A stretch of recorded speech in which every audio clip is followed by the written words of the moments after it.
प्रेम से बोलिए मोक्ष प्रदायिनी मातु गंगा की जय। हर हर गंगे।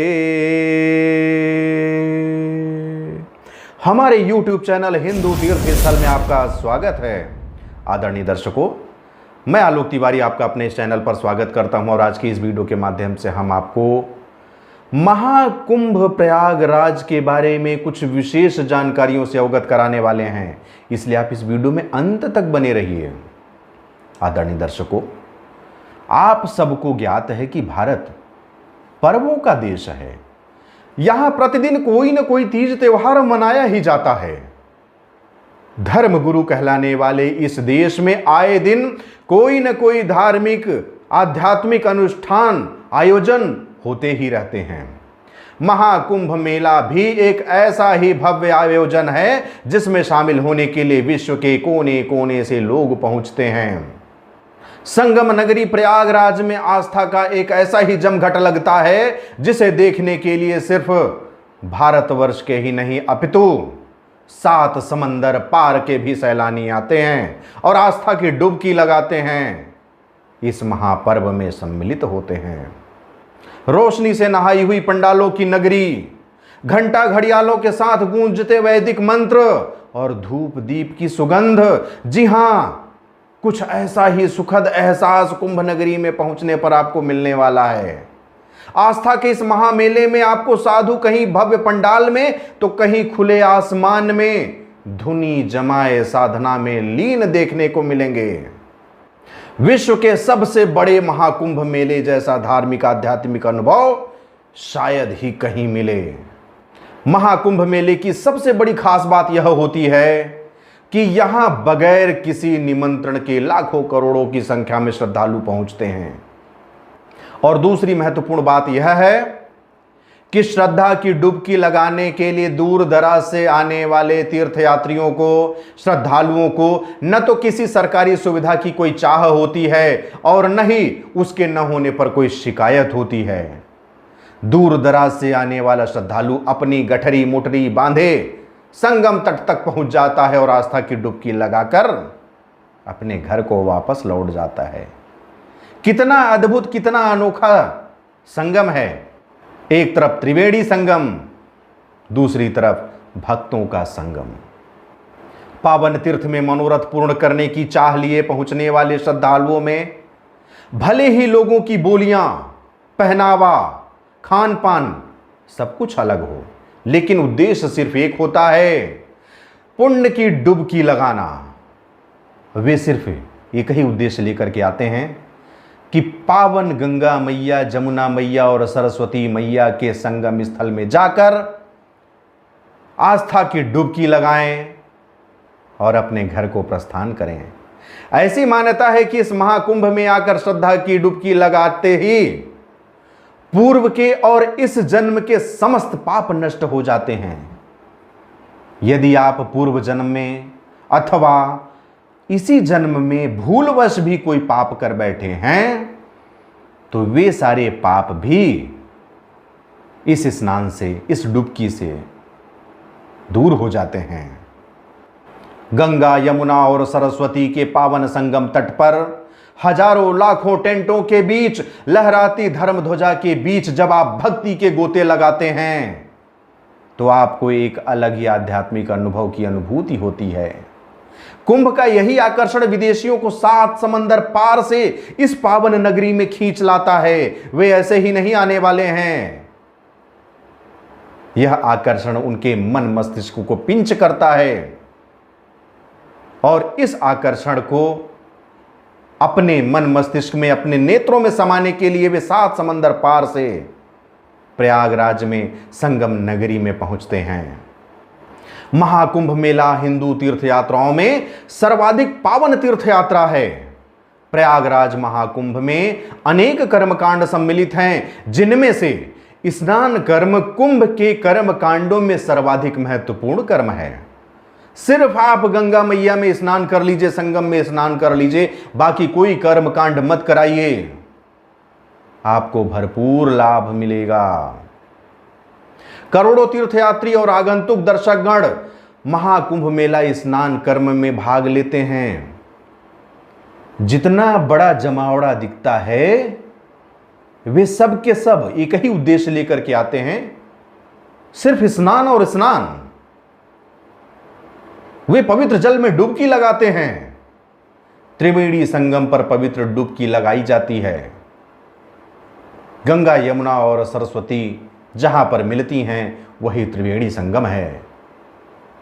लेकिन यहां पर एक बात और बता दें कि संपूर्ण प्रयागराज में किसी भी स्थान में आप डुबकी लगाएं, महाकुंभ के समय एक समान फल प्राप्त होता है।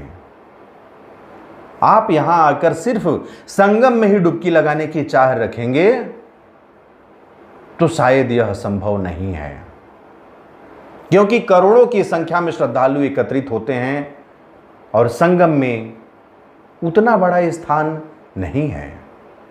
स्थान तो बहुत बड़ा है, लेकिन एक साथ इतने लोग वहां पर जा नहीं सकते और स्नान कर नहीं सकते।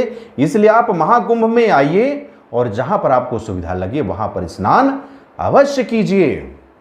पवित्र कुंभ स्नान कर्म इस विश्वास के अनुसरण में किया जाता है कि त्रिवेणी संगम के पवित्र जल में डुबकी लगाकर एक व्यक्ति अपने समस्त पापों को धो डालता है, स्वयं को और अपने पूर्वजों को पुनर्जन्म के चक्कर से अवमुक्त कर देता है और मोक्ष को प्राप्त होता है।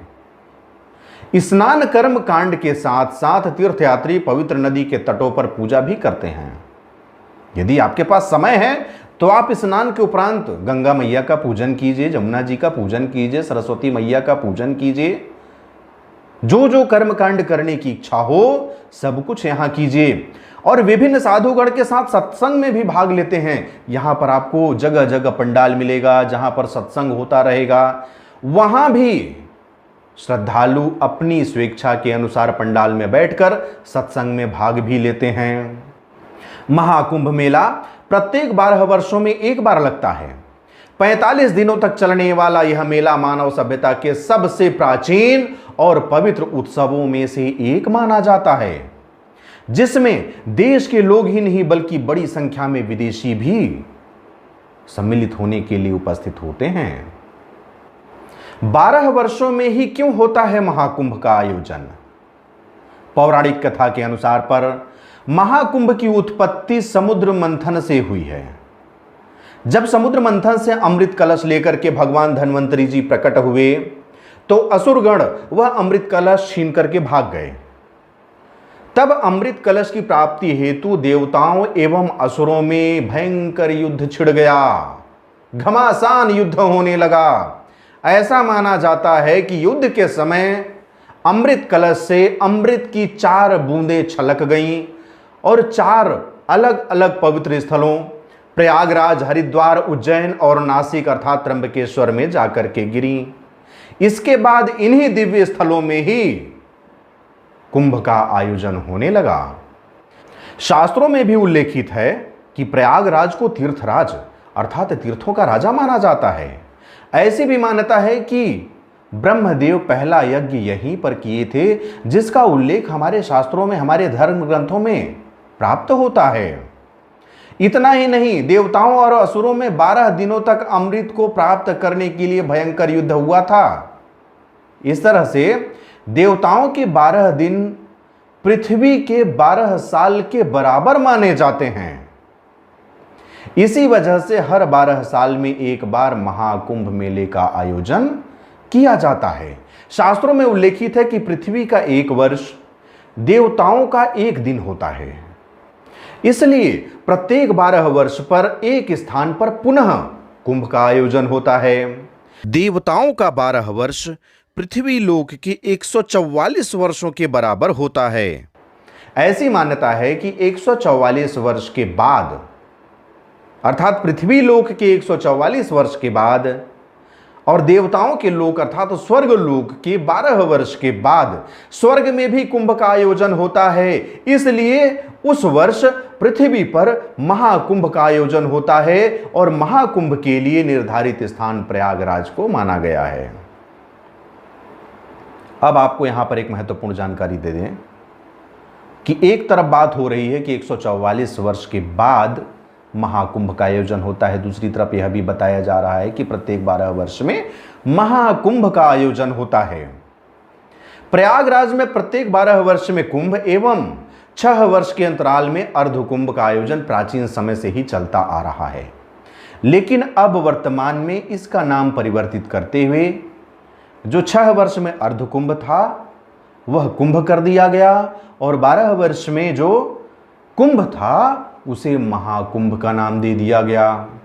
जबकि शास्त्रों में आज भी यह उल्लेखित है कि 144 वर्ष के बाद ही प्रयागराज में महाकुंभ का आयोजन होता है, इसका शास्त्रों में भी प्रमाण है।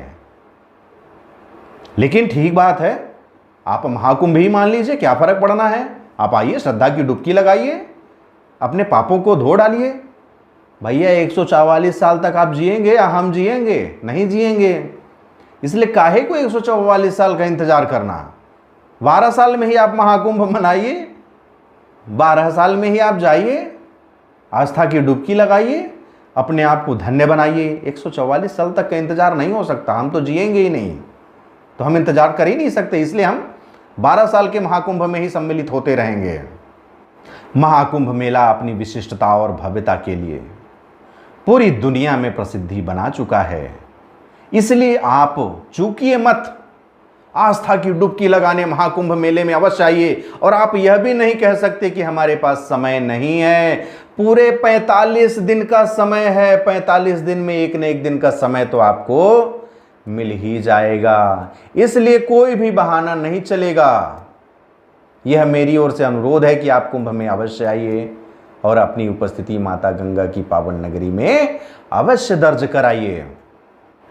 महाकुंभ में स्नान का महत्व।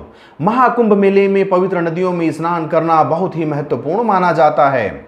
ऐसी मान्यता है कि कुंभ के दौरान पवित्र नदियों में स्नान करने से जन्म जन्मांतर के पाप कर्मों से मुक्ति प्राप्त हो जाती है।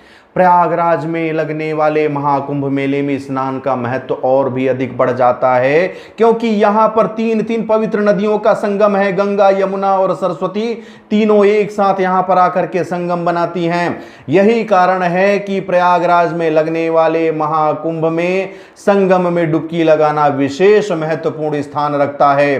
प्रयागराज महाकुंभ में कल्पवास करने वाले भक्त नित्य 3 बार स्नान करते हैं। इसके अलावा शाही स्नान का भी आयोजन किया जाता है, जिसमें बड़ी संख्या में साधु संत स्नान के लिए पहुंचते हैं। साधु संतों के साथ साथ देश विदेश से पहुंचने वाले लाखों श्रद्धालु एवं पर्यटक संगम स्नान करके अपने पापों से मुक्ति प्राप्त करते हैं। महाकुंभ मेले को यूनेस्को में दर्ज किया गया। यूनेस्को ने कुंभ मेला को 2017 में अपनी मानवता की अमूर्त सांस्कृतिक धरोहर की सूची में शामिल किया।